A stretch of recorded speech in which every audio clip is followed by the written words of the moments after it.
I've got no idea how Liverpool were trying to score last night, other than maybe get Mo Salah one-on-one and see if he can beat Nacho for the first time in 2 games. You had Trent, Canate and Robertson all posted pass completions below 74%. Are you saying this isn't a Jurgen Klopp team? There's not, you can't be starting a midfield like that and call it a Jurgen Klopp team. Hello everyone, welcome to the deep dive today after Liverpool being beaten by Real Madrid, mauled by Madrid in fact. I'm with Josh Williams to dissect it, discuss what went wrong and see if we can find any reasons for the obliteration once again at the hands of Carlo Ancelotti's Madrid side. Josh, it's not a fun one today for us. We're trying to find some solace in what Jurgen did, but I think before we get into it too much last night's game, we've kind of got to set the scene here. And, you know, the first leg left us far too much to do. We had that great start, of course, 2 early goals, and then completely capitulated. Why, Josh, for you, are Liverpool now conceding these stupid, easy goals all the time? I don't really know, to be honest. I mean, we've touched on it a few times, haven't we, about this confidence thing. Liverpool seem to, if something goes their way, they seem on top of the world, and they seem to score 7 goals in a single game. And then if something goes against them, they seem to go the opposite way, really, and kind of collapse. And as you say, we started the game really well against Madrid in the first leg. Go 2 goals ahead and stuff, and then out of nowhere, a few mistakes, a few errors from big players, and like the likes of Alisson and things like that, and then a ball deflects off Gomez's leg to go in the back of the net again. Before you know it, you've conceded 5 at home. So I think a lot of it stems from just Liverpool being a really fickle side at the minute. You know, the opposite of mentality once is almost where they can kind of get taken in different directions by whatever's happening in the game, rather than dictating that themselves. Well, what do you think, or how can you surmise going from mentality monsters to these people who just blow away with the wind? Like, you know what I mean? Like, yeah. And in both a good way and a bad way, because a goal lifts them up and they look like they're unbeatable, and a goal against makes them look like the worst side I've ever watched. Yeah. Well, I think that the base for the confidence is your performances. I think if you're performing well, if you're performing safe, particularly on the defensive side of the game, you usually that usually like follows through throughout the rest of the team. They say, don't they, that like getting your goalkeeper sorted in particular, and that breeds confidence into the centre halves, the midfield, the forward line, and that sort of stuff. But I think the team is just kind of well aware that throughout the season, we just haven't really been there performance-wise. We haven't controlled a lot of games. We haven't really been a dominant side competing for the biggest honours and stuff. We're out of all the cup competitions now, and it's only mid-March.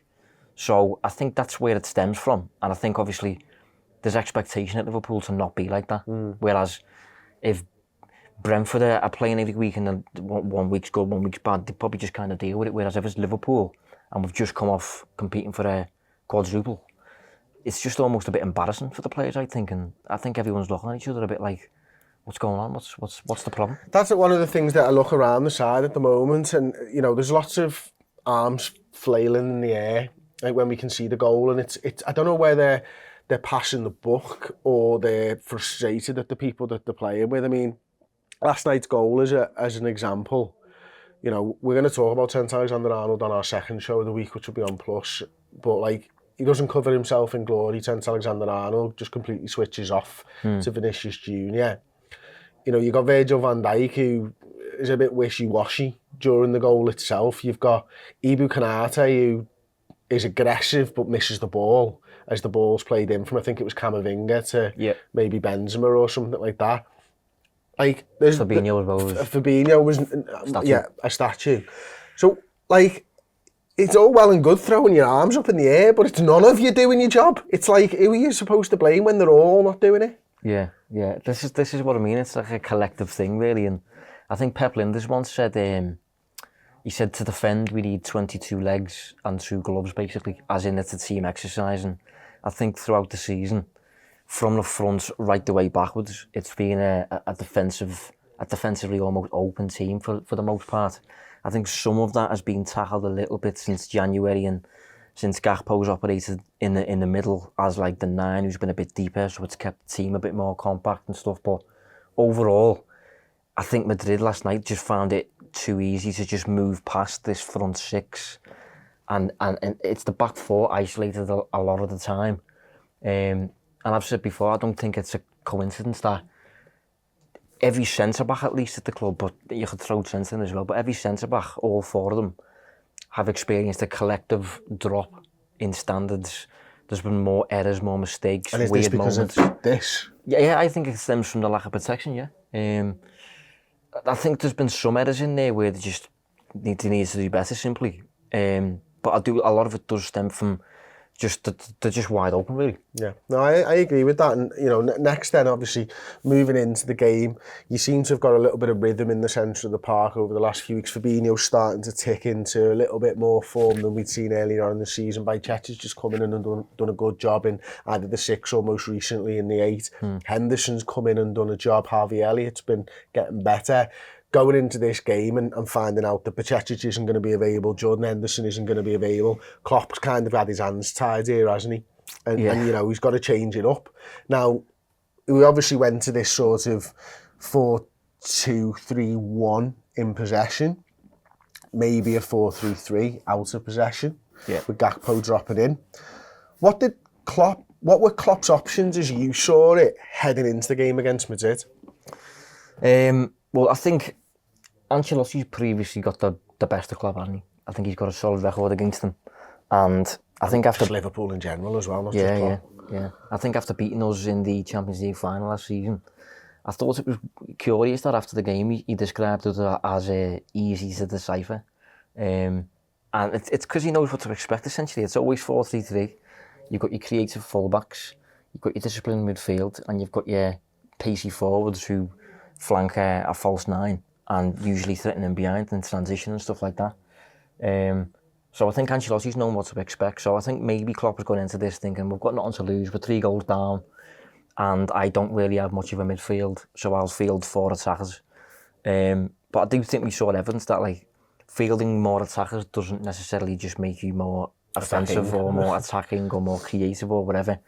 Because I thought specifically building the game, we were just a bit of a mess. But I mean, I suppose we'll touch on that. But in terms of what Klopp had to do with his options and stuff, I mean, the midfield he ended up opting for, you got a 2 of Fabinho and Milner. You know, Milner's 37 now, isn't the quickest. Fabinho's never been the quickest. And then you've got Gakpo, who's playing as a 10, slotting in as an 8 defensively, was bought as a left-sided forward, has been playing as a false 9. So you just have to say it like that. It's absolutely ridiculous, isn't it? But the thing is, you've got that against Real Madrid, Modric, Kroos, Camavinga, mate. So I just felt the middle of the park was crucial during the game, and they just kept it ticking over, didn't give us a sniff, and controlled the game. And we haven't had the control throughout the season, really. One of the big things that I thought was a massive problem for us was when we were looking to build up from the back, it looked to me like, you know, you got Fabinho and James Milner in these 2 DM sort of positions, and you got Gakpo absolutely miles away. And the space for me between the 2 centre midfielders and the 4 forward players was just almost insurmountable at times. Yeah. You know, it's like, how are you going to get the ball to them if you're not going to just hoof the ball down the field? There's no way for us to build up through the thirds of the pitch, and that was the thing I felt we let ourselves down with. We didn't play as a 3-man midfield. It played as a 2 and a 1, and that was difficult for us, I think. You know, I did wonder about Trent Alexander-Arnold's second half, his positioning and going forwards and stuff. And, you know, he's taking up these positions in the half space and trying to occupy players and stuff. But that very much felt to me like it's a last roll of the dice here. We need to go and try and throw another body forward. My biggest disappointment probably on the night, not because he played badly, but was because we just didn't seem to work Robbo down the left-hand side at all. And I can't understand why that wasn't an option for us, because I'll be honest with you, I thought Trent, in an attacking sense, I'm not even talking about his defensive stuff, I thought he was poor. I thought his final delivery was poor. How many times his corners were over here, from here? How many times his cross ended up over here? He didn't seem to get the width of the pitch right. And yet you've got a lad here who's willing runner up and down the field, who likes to play little 1-2s, who we kind of just went, play left back and stay left back. I don't know what it was, but it frustrated me. And it wasn't until, for me, and I don't know whether you agree, it wasn't until Bobby and Harvey Elliott came on and we proper switched it. into a bit more of a 4-3-3 formation, that we actually started to build up properly, utilising Bobby and his touches to pop things off to the forward players. And that was when we actually started to be able to move the ball forward, although we couldn't actually get a shot off for love nor money either way. Yeah. Well, one thing I found curious after the game, looking at the numbers, was Liverpool's bottom 4 players, right, for pass accuracy, just general pass completion, right? 3 of Liverpool's bottom 4 were in the back 3. Yeah. Were in the back, the defensive line. So you had Trent, Kanate and Robertson all posted pass completions below 74%, which is unheard of. Yeah. For a dominant side who are going to build the game here, and just generally, you know, you see it all the time, don't you? Kanate and Van Dijk have got ages on the ball and they can kind of do what they want with it. For 3 of these 4 players to 3 or 4 passes are missing. Well, yeah, the only player who completed fewer percentage of his passes than these 3 lads, apart from Van Dijk, was Jota. And Jota's always down there. Jota's just one of them players. But I think that kind of summed up the platform Liverpool were given to have any kind of control in this game. And I don't know if that stemmed from these players just having a bad night. Maybe they made bad decisions on the ball. I think Trent forced it a lot. But it could also, again, stem from you don't want to pass in here. And when you do pass in here, maybe they're not keeping it, or, you know, they're getting snuffed out by Modric or Camavinga or whatever. But I think overall the platform that Liverpool had, and the platform that they've had for most of the season to kind of control the game and gain a foothold and construct an attack, and then if that attack fails, then construct the next one, then construct the next one. You keep coming with these waves. We haven't really had that, and I do think a lot of it stems again from the middle of the field. So I'm going to take it back now to the sort of 4-2-3-1 formation instead. And one of the things that I wanted to discuss now is the progressive passes for Liverpool. Now, I've got the rankings in front of me. Top 2 players, Fabinho with 10 progressive passes, Trent Alexander-Arnold with 10 progressive passes. Second best, Cody Gakpo, who was obviously playing in the 10 position, and James Milner with 7 progressive passes apiece. Now, we've discussed this when we've been at the game. I don't know whether we've discussed it on show or not, but you mentioned to me when we watched the game the other week that, you know, having the likes of maybe Joel Matip on the field and Thiago as our progressive passers, we look different without them because they're very good at it. Now, when you're asking Fabinho and James Milner to be your two of your 4 biggest progressive passes on the evening, it's probably not a good situation for Liverpool to be in, is it? No, and on top of that as well, it's generally progressive passes are deemed to be valuable and a good thing, and they are, but you also have to kind of make them at the right time. Otherwise, if you kind of accelerate the game when you're not really in a position to do that, and okay, you complete your progressive pass, but literally a second later, literally a second later, you might lose the ball. You then get counter-attacked and you're wide open then. So I think generally Liverpool's ability to build the game from the back without Matip and Thiago is a problem for me because of how much they offer. But Trent there, I think it's interesting that, you know, we're going to talk about him, aren't we, for the next show, but it's interesting that despite him having like a bad game, if you like, he's still top of that rank, and it does kind of capture the threat that he does offer when he's in possession of the ball.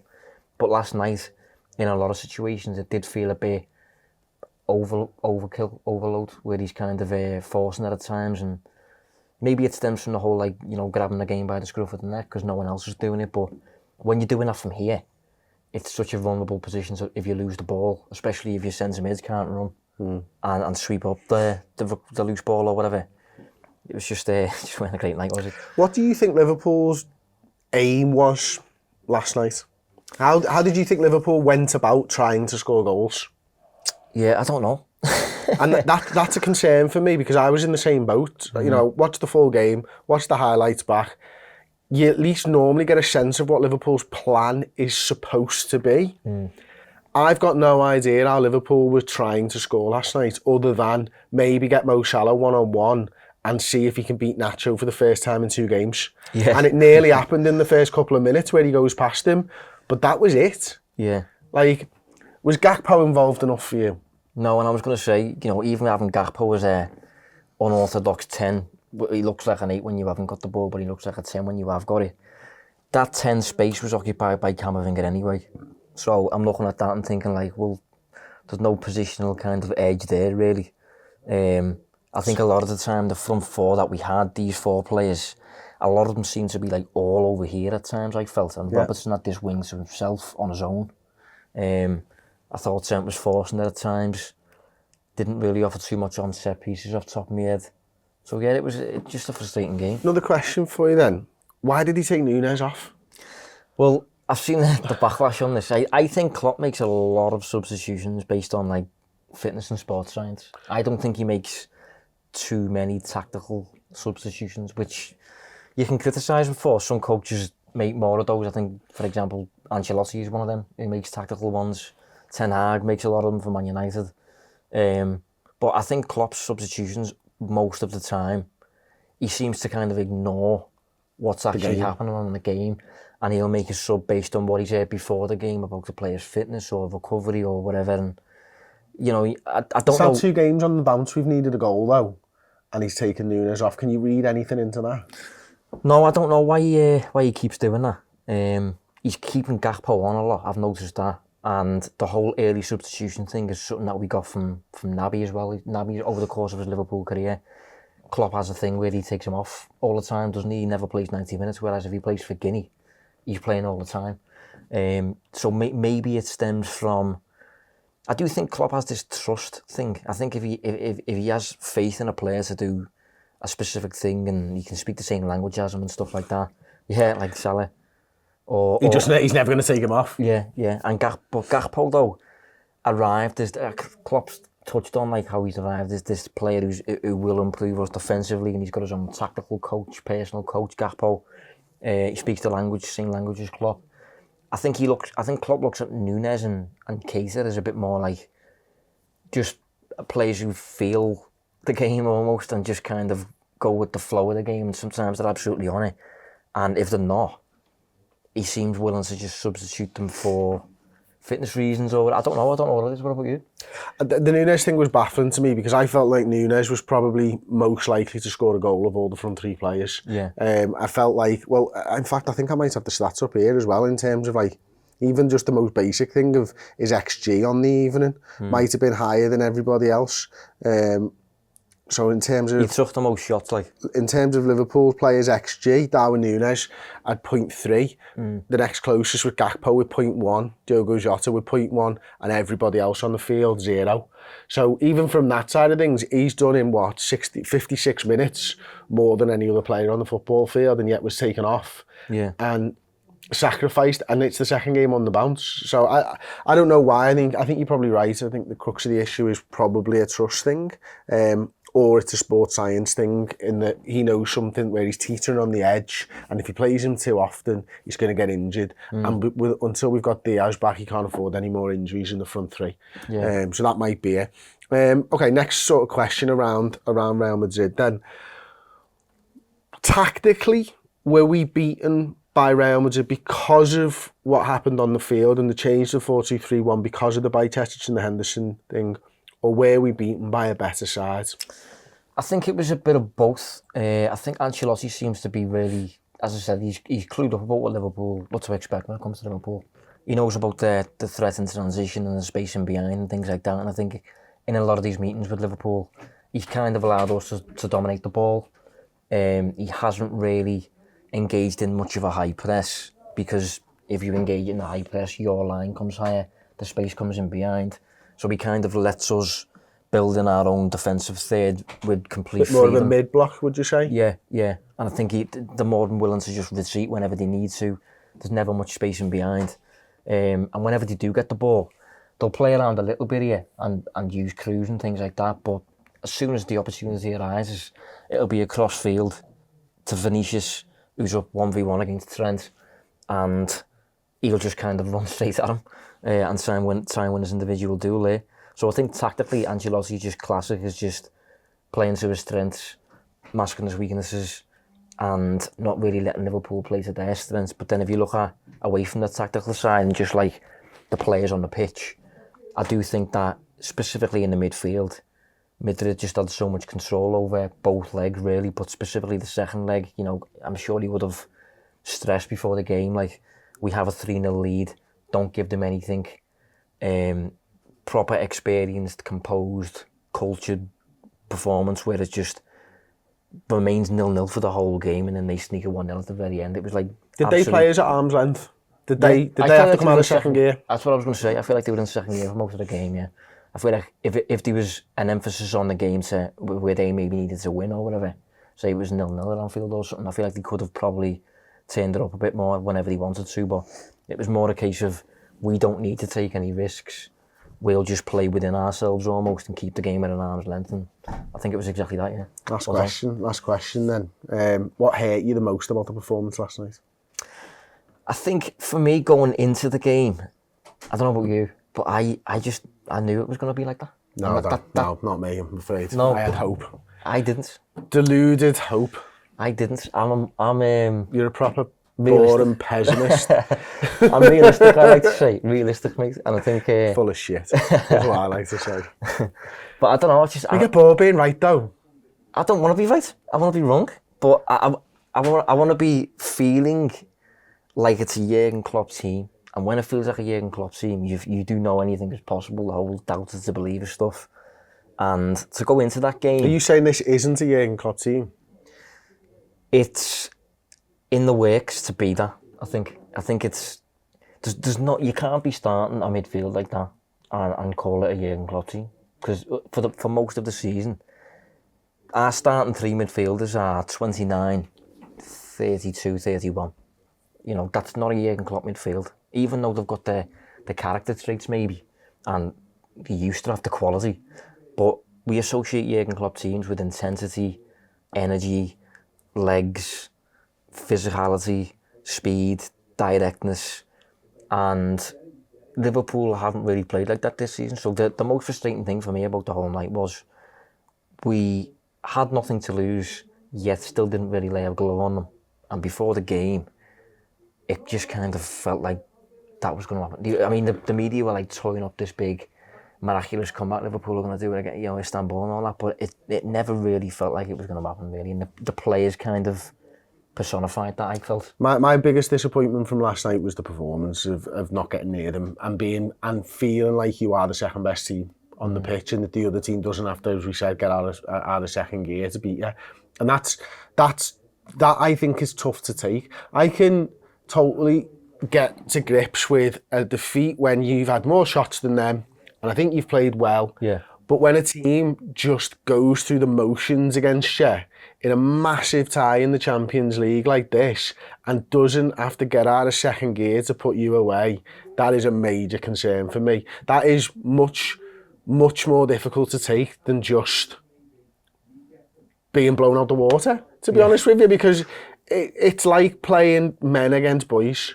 Yeah. And that, unfortunately for me, is what I felt like so many times when we've played Real Madrid. Either they've got the experience and they're just better, either they're better at the dark art, either they get lucky, or either, like last night, they're just miles above us in terms of performance. Yeah. And the miles above us in terms of performance, I think, is the hardest thing to take, because we shouldn't be this far behind Real Madrid. And we had the young side on the field by quite a lot. Like, if you'd have said to two people off the street, looking at those two teams, average age of the squad, no one's going, Real Madrid's is 29.5 and Liverpool's is 28.3. Everyone's going, James Milner's starting in the middle of the park. Liverpool's probably average age is a year or two bigger than Real Madrid's. Real Madrid, you know, Modric, same age as Blum and James Milner. He's 37. Yeah. Kroos getting on a bit there, you know what I mean? All this Benzema getting on a bit. Like, their average age was 29.5 and Liverpool's was 28.3, and we look by far and away the older side on the field with no legs, especially in the middle of the park. And that's unfortunate, because we did actually have no legs in the middle of the park, and Fabinho and James Milner. So if you want to hear more about Liverpool last night, we're going to touch on Trent Alexander-Arnold. Obviously, there was a bit of a Twitter spat between Jamie Carragher and David Lynch. Online, Carragher was talking, wasn't he, on was it Paramount Plus or CBS Galactor? CBS, about what he thinks the future holds for Trent Alexander-Arnold. Some quite inflammatory comments about whether he's good enough as a right back to play in a side that's not one of the best in the world. We're going to be discussing that in depth and detail over on Redmen Plus. If you want to get involved, then you can get 50% off for the first 3 months by using the code DEEP. It is literally going to cost you £2.50 a month, which is less than a shit coffee at a shit branded coffee house. One of them. I checked. A shit coffee in a shit branded coffee house, a flat white, £3.45. 30 odd shows a month of Redmen TV Plus, £2.50 using the code DEEP. Redmenplus.com, use the code DEEP, Club Captain, monthly to get involved. We'll be over there straight away. We'll see you there. Ta. Sapping everyone, hope you enjoyed that show. If you want to get discounts off redmenmerch.com, if you head over to redmenplus.com and become a club legend, you get 20% off the products over on redmenmerch.com. So yeah, get yourself some Boss Liverpool gear, get yourself even more Boss Liverpool content, become a Redmen Plus club legend today.